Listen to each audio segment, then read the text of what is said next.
레위기, 성경의 세 번째 책으로서 노예였던 이스라엘이 출애굽한 직후가 배경입니다.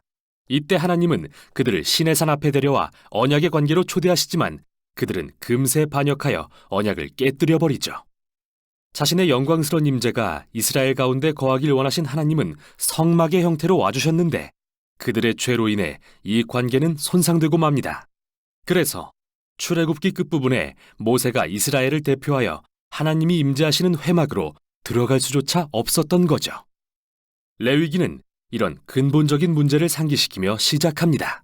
여호와께서 회막으로부터 모세를 부르시되, 과연 죄와 이기심으로 가득한 이스라엘이 어떻게 거룩하신 하나님과 화해할 수 있을까요? 이 책에 방법이 있습니다. 자비로운 하나님이 죄로 물든 타락한 백성에게 거룩한 임재 안에 살 방법을 알려주시거든요. 여기서 잠시 하나님은 거룩하시다라는 정말 중요한 개념을 살펴보죠. 이게 이 책을 이해하는 기초거든요. 거룩이라는 말은 구별됨 또는 독특함이라는 의미인데, 성경에서 하나님이 모든 것과 구별되시는 이유는 만물의 창조주이자 생명의 주관자라는 특별한 역할 때문입니다. 그러므로 거룩하신 하나님 주변의 공간 역시 거룩한 곳이며, 이곳은 하나님의 선함, 생명, 정결, 공의가 넘치죠. 그래서 불의하고 범죄한 이스라엘이 하나님의 거룩한 임재 안에 살려면 거룩해져야 하는 겁니다. 즉, 그들의 죄를 해결해야 하는데 레위기의 역할이 바로 그거죠. 이 책은 매우 놀라운 대칭 구조를 이루고 있습니다. 이스라엘이 하나님의 임재 안에 거할 수 있는 세 가지 방법을 제시하는데요. 맨 앞과 뒤에선 이스라엘이 하나님의 거룩한 임재 가운데 행해야 했던 의식을 설명하고, 다음으로 하나님과 이스라엘의 중재자인 제사장의 역할에 초점을 맞춘 후 다음에는 이스라엘의 정결함에 대해 양쪽에서 짝을 이뤄 설명합니다. 그리고 책의 중앙에선 핵심 규례인 속죄일을 소개함으로써 책 전체를 연결하고, 마지막은 모세가 백성에게 신실하게 언약을 지키라고 당부하는 짧은 내용으로 끝납니다. 그럼 자세히 살펴보죠. 첫 부분은 이스라엘이 드려야 할 5가지 제사 의식에 대한 설명인데요. 이 중 2가지는 이스라엘 백성이 하나님께 받은 것에 대해 감사의 의미로 되돌려드리는 상징적인 제사이고, 나머지 3가지는 하나님께 사죄하는 각기 다른 방법입니다.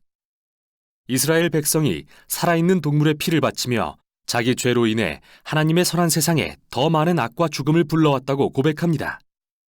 그러나 그를 멸하는 대신 용서하길 원하시는 하나님은 상징적으로 동물을 죽게 함으로써 인간을 속죄하십니다. 즉, 죄를 덮어주시는 거죠. 이스라엘 민족은 이러한 제사 의식을 통해 하나님의 은혜와 공의, 그리고 악의 심각성과 결과를 항상 기억했던 겁니다. 의식에 대한 2번째 부분은 이스라엘의 7절기에 대한 건데요. 각 절기는 하나님께서 이집트 노예였던 이들을 어떻게 구하시고 광야로 이끌어 약속의 땅까지 인도하셨는지 이야기합니다. 이스라엘은 이 절기들을 정기적으로 기리며 자신들이 누구고 그들에게 하나님이 누구신지를 기억했습니다. 이제 이스라엘의 제사장에 대한 내용입니다. 아론과 그의 아들들이 처음으로 이스라엘을 대신해 하나님의 임재에 나아가도록 위임을 받고, 맞은편에선 제사장이 갖춰야 할 자격에 대해 설명합니다. 제사장은 최고 수준의 도덕성과 의식적 거룩함을 요구받았는데, 이는 그들이 하나님 앞에서는 백성을, 백성 앞에서는 하나님을 대표했기 때문이죠. 제사장의 거룩함이 왜 그리 중요한지 살펴보기 위해 앞부분, 아론 가족의 위임식 직후로 돌아와 보겠습니다. 그의 2 아들은 하나님의 임재 가운데 지켜야 할 규례를 어긴 벌로 하나님의 거룩한 불에 삼켜 그 자리에서 죽고 마는데요. 하나님의 거룩한 임재 안에 사는 삶에 무시무시한 역설이 아닐 수 없습니다. 그의 거룩하심은 순전한 선이기에 이를 거역하고 모욕하는 자는 위험에 처하게 되기 때문이죠. 그래서 이토록 이스라엘의 제사장과 온 이스라엘 백성의 거룩함이 중요한 건데요. 다음 내용이 이에 대한 설명입니다. 11장부터 15장은 온 이스라엘 백성에게 요구되는 정결 의식을, 18장부터 20장은 도덕적 정결에 대해 설명합니다. 정함과 부정함의 개념에 대해 들여다보죠. 하나님은 거룩하시고 구별된 분이십니다. 그래서 그분의 임재로 들어가려면 이스라엘도 스스로를 거룩하게 해야 하는데, 이를 깨끗하거나 정결한 상태라고 부릅니다. 반면 거룩하지 않으면 누구도 하나님의 임재에 접근할 수 없는데, 이는 더럽거나 불결한 상태라고 합니다. 이스라엘 백성은 체액과 접촉하거나 피부병이 생기거나 곰팡이나 균을 만지거나 주검을 만짐으로써 부정해졌습니다. 이것들은 모두 죽음, 즉 생명의 상실과 관련이 있는데 여기에 중요한 상징이 담겨 있습니다. 누구라도 죽음과 접촉하면 그것이 전염되어 부정해진다는 말이죠. 죽음이 하나님의 거룩과 반대되는 이유는 그분의 본질이 생명이기 때문이고요. 그러니까 핵심은 부정함은 죄악도 아니고 잘못된 것도 아니라는 겁니다.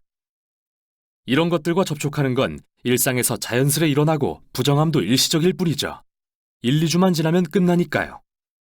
죄악이고 잘못된 것은 바로 이러한 죽음과 부정의 상징들을 몸에 지닌 채 하나님의 임재로 나아가는 겁니다. 그러진 말아야겠죠. 마지막으로 먹으면 부정해지는 동물도 있었는데요. 여기서 유대인의 음식법 코셔가 등장했습니다. 왜 특정 동물을 부정하다고 금하셨는지에 대해서는 의견이 분분합니다. 위생적 차원이다, 문화적 금기다 등 명확한 설명은 없지만 기본적인 요지는 분명한데요. 이처럼 세밀한 문화적 상징을 통해서 이스라엘 백성은 하나님의 거룩하심이 삶의 모든 영역에 영향을 미친다는 걸 기억할 수 있었던 겁니다. 여기에 대칭되는 부분이 이스라엘의 도덕적 정결인데요. 하나님은 이스라엘에게 가나안 민족과 다르게 살라고 요구하셨습니다. 가난한 자를 지나치지 말고 돌봐야 하며 성적으로 매우 순결해야 하며 사회 전반에 정의를 실현해야 한다고 하셨죠. 그리고 책의 중앙에는 이스라엘의 절기인 속죄일이 자세히 소개되는데요.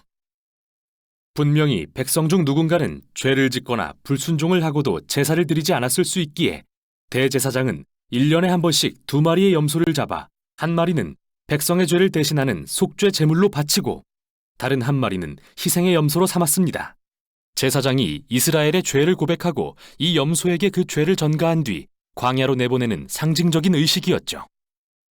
백성의 죄와 그 결과를 없애고 자신과 화목하게 살게 하시려는 하나님의 마음이 정말 잘 드러나는 장면입니다. 레위기는 모세가 이스라엘에게 언약을 신실하게 지키라고 당부하면서 끝을 맺는데요. 너희가 하나님이 주시는 평화와 풍요의 복을 누리려면 이 모든 율법을 지켜야 한다. 그러나 불순종하여 하나님의 거룩을 더럽히면 그게 재앙, 곧 아브라함에게 약속하신 땅에서 추방될 것이라는 경고였죠. 레위기가 성경 전체에서 어떤 역할을 하는지 알고 싶으신가요? 그럼 다음 책인 민수기의 첫 문장을 보십시오. 여호와께서 회막에서 모세에게 말씀하여 이르시되. 이제 모세는 이스라엘을 대표하여 하나님의 임재로 나아갈 수 있게 된 겁니다. 그게 레위기가 한 일이죠. 이스라엘의 실패에도 불구하고 하나님은 그들의 죄를 덮을 방법을 제공하시고 자신과 화목을 이룰 수 있게 하셨는데 레위기는 바로 이 방법에 대한 책이었습니다.